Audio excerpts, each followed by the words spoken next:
இவர் என்ன சொல்றாருன்னா, நான் வாழ்க்கையின் முக்கிய பாடம் தானே அதெல்லாம் வந்து.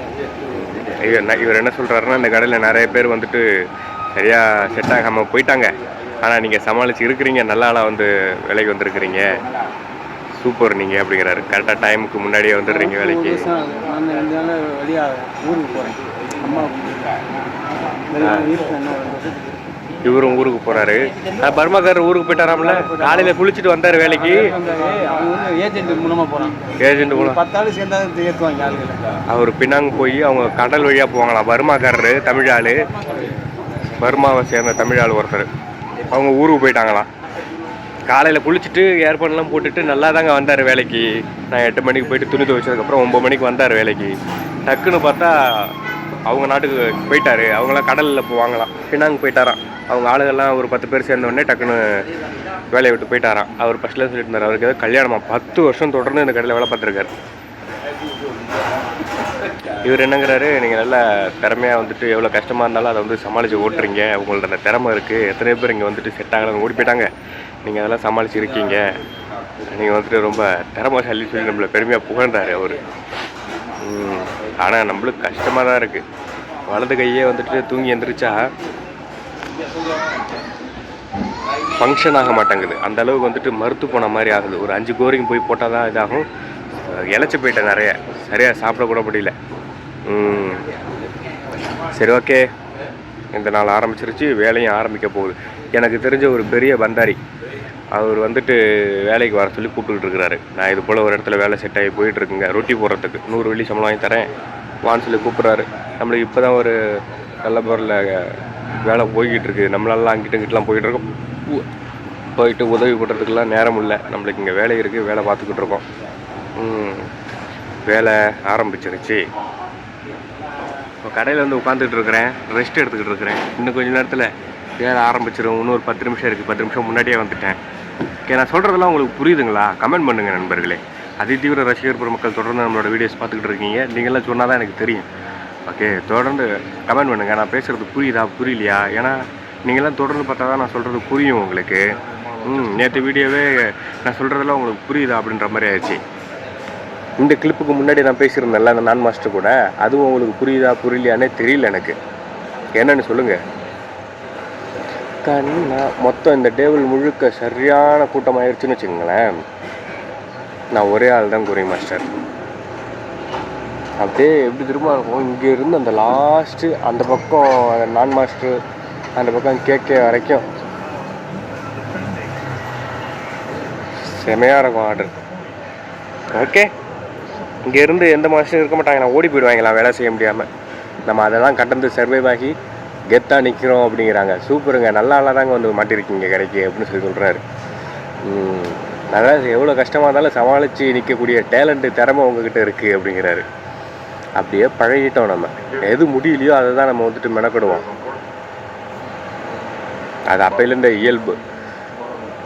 இதெல்லாம் கஷ்டம், இதெல்லாம் முடியாதப்பா எப்பா அப்படின்னா அதையா முடியாது நம்ம செஞ்சு பார்ப்போம். அந்த திருப்பூரில் வேலை செய்யும்போது பீஸ் ரேட் டெய்லராக வேலை பார்க்கும்போதுலேருந்தே அப்படி தான்.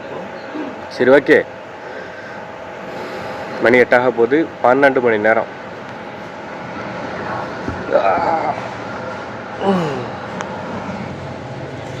இந்த ட்ரெஸ்ஸு இந்த கடைக்கு வந்ததுலேருந்து இப்போ தான் ஃபஸ்ட் டைம் போடுறேன். ஓகே,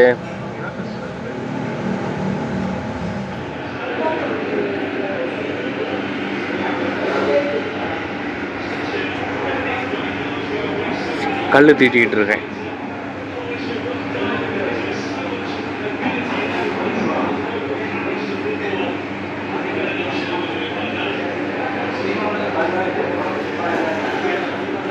அதான் நாசிகந்தான் ஆப்போசிட்டில் சாப்பாடு பண்ணுறேன்.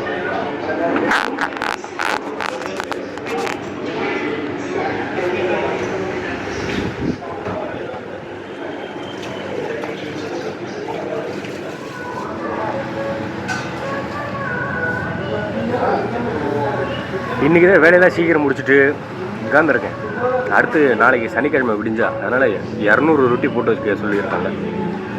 சனி ஞாயிறு அதிகமான கூட்டம் அலமோதுமா. எங்கள் பழைய கடையில் நான் வேலை செஞ்சால 2 வருஷம், அங்கவும் அப்படி தான். இங்கே சனி ஞாயிறுக்கு 200 ரொட்டி நம்ம போட்டு வச்சிடணுமா. 7 மணிக்கெலாம் கூட்டம் வந்துடும். அதுக்கு முன்னாடியே இப்போ மணி 4:36.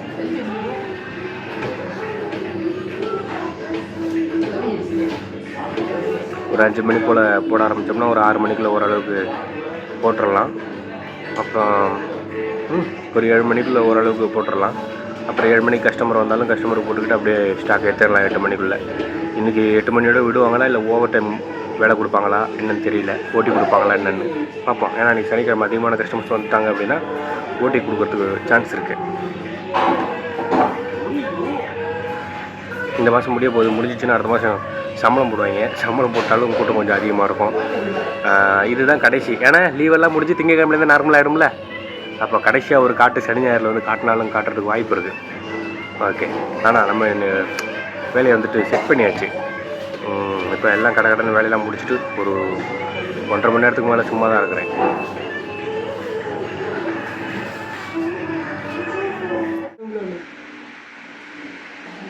இங்கே பாருங்கள், ஒரு பர்மாக்கார அண்ணன் இங்கே இருந்தார். அவர் ஊருக்கு போயிட்டாருன்னு சொன்னேன்ல இந்த வீடியோட ஸ்டார்டிங்கில். அவர் இங்கே இருக்கும்போது, ஸ்டே பண்ணியிருக்கும்போது, அவர் பர்மாவில் உள்ள தமிழ் அண்ணன் இந்த மாதிரிலாம் சாமி வச்சு கும்பிட்டு இருந்திருக்காருங்க மலேசியாவில். அவர் பர்மாவிலேருந்து இங்கே வேலைக்கு வந்திருக்காரு. ஆனால் எப்படி அந்த நம்ம சாமியெல்லாம் வச்சு அழகாக கும்பிட்டு இருந்திருக்காரு பாருங்கள். சூப்பர் இல்லை? நான் இப்போ தான் வந்து பார்த்தேன். அவர் ரூம் விட்டு போயிட்டார். எனக்கு ஷாக் ஆகிடுச்சு பார்த்தானே. இவரும் பர்மா தமிழ் தான். இவர் பேர் சங்கர், எங்கள் அப்பா பேரும் சங்கர் தான்.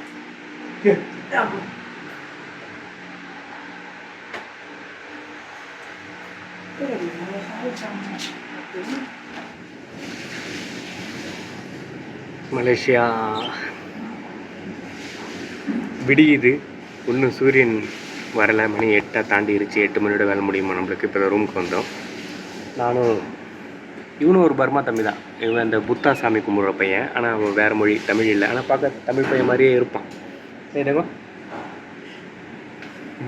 பார்க்க தமிழ் பையன் மாதிரியே இருப்பான். ஆனால் அவன் தமிழ் கிடையாது. ஒரு முக்கியமான செய்தி ஒன்று உங்கள்கிட்ட சொல்ல போகிறேன். அதான் யாராக இருக்காங்களான்னு பார்த்துக்கிறேன். யாரும் இல்லை. முதலாளி ஊருக்கு போகிறாராம். இன்னும் அவர் ஊருக்கு எப்போ போகிறாருன்னு தெரில. ஊருக்கு போகிறாராம். 10 நாள் ஸ்டே பண்ணுவாராம். 10 நாள் கடையெல்லாம் பார்த்துக்குங்க அப்படின்னு சொல்லி நான் வெளியே வந்து ரூமுக்கு வர பாதையில் நின்று என்கிட்ட மனசு திறந்து பேசினார். நல்லா வேலை பாருங்கள், நீங்கள் நல்லா வேலை பார்க்குறீங்க, உங்களை எனக்கு பிடிச்சிருக்கு, எனக்கு பிடிச்சிச்சு அப்படின்னா நான் உங்களுக்கு கூட காசு தருவேன், ஒன்றும் பிரச்சனை இல்லை. நீங்கள் வந்துட்டு நம்ம கடை மாதிரி நினச்சி வேலை பாருங்கள், நான் உங்களுக்கு என்ன பண்ணணுமோ அதை நான் பண்ணுவேன், அதுக்கு நான் பொறுப்பு அப்படின்னாரு. அந்தளவுக்கு ஹார்ட் ஒர்க் பண்ணிகிட்ருக்கேன். ரொம்ப ஹெவியான வேலை தான், டஃப் கொடுத்துட்டு தான் இருக்குது. ஓகே, முதலாளி இது போல் என்கிட்ட பேசினார். அப்புறம் என்னை இங்கே அனுப்புனவரை பற்றி பேசினார். அவன் பேசினார். என் கூட்டாளி தான் அவன் அப்படின்னாரு. சொன்னாருங்க அப்படின்னேன். நான் ஒரு பேர் சொன்னேன், அவர் ஒரு பேர் சொன்னார். நான் இப்படி தான் அவனை கூப்பிடுவேன் அப்படின்னாரு. சரிங்க, அதெல்லாம் ஒன்றும் பிரச்சனை இல்லை. நீங்கள் எனக்கு பிடிச்சிச்சு அப்படின்னா நான் உங்களுக்கு கூட காசு தருவேன், உங்களை நான் பார்த்துக்குவேன் அப்படி சொல்லி சொன்னார். மனசு திறந்து பேசினார். ஓகே,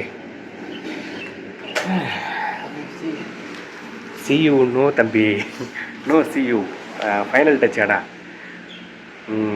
ஓகே நண்பர்களே, இந்த நாள் முடிய போகுது. இந்த கடைக்கு வந்து என்ன 1 வாரம் ஆகுமா தெரியல சரியா. அவ்வளோ ஹார்ட் ஒர்க் காமிச்சு இன்றைக்கி ஓனருக்கு வந்துட்டு எனக்கு ரொம்ப பிடிச்சிச்சு. அவர் இது போல் பேசியிருக்கிறாரு. ஓகே, இந்த நாள் எந்த ஒரு குடிப்பதும் இல்லாத ஒரு நாளை நான் கடந்துட்டேன். என்ன மாதிரி இருக்கும்னு நினைங்க. எக்காரணத்தை கொண்டும் எந்த ஒரு போதை பாதைக்கும் போயிடாதீங்க. மேலணும் அப்படின்னா என்ன மாதிரி ரொம்ப கஷ்டப்படுவீங்க. எல்லோரும் பார்த்து பத்திரமா இருங்க. மீண்டும் சந்திப்போம் அடுத்த வீடியோட. பாய் பாய் பாய் சிக்கா. சவுண்ட் பாருங்கள் நண்பர்களே, நேற்று அந்த டீ மாஸ்டர் வேலையை விட்டு போனாரா பர்மாவுக்கு, தமிழாள். அவர் போனதுக்கப்புறம் அவர் கும்பிட்டுக்கிட்டு இருந்த அதே சாமியை இன்னொரு பர்மா தமிழர் அவர் வந்துட்டு சாமி கும்பிட்றாரு. நம்ம சாமி பாட்டு போட்டு, முருகர் பாட்டு போட்டு. முகத்தை காட்டுங்க, இங்கே போய் காட்டுங்கண்ணே. முகத்தில் ஏன் சந்தனம் பூசிருக்கீங்க அப்படின்னு கேட்டேன். நான் நிறைய டிக்டாக்லேயும் பார்த்துருக்கேன். பர்மாக்காரங்க வந்துட்டு அவங்க முகத்தில் வந்து சந்தனம் பூசிக்குவாங்க.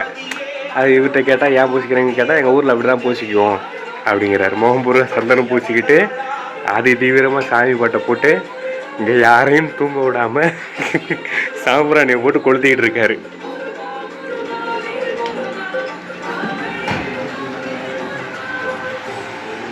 யாரையும் தூங்க விடலை. இந்த ரூமில் இருக்கிற பசங்களாம் மூச்சிட்டு இருக்காங்க. அந்த ரூமில் எல்லாம் மூச்சிக்கிட்டு இருக்காங்க. சாம்பிராணியை போட்டு பாட்டை போட்டு கிளப்பிட்டு இருக்காரு.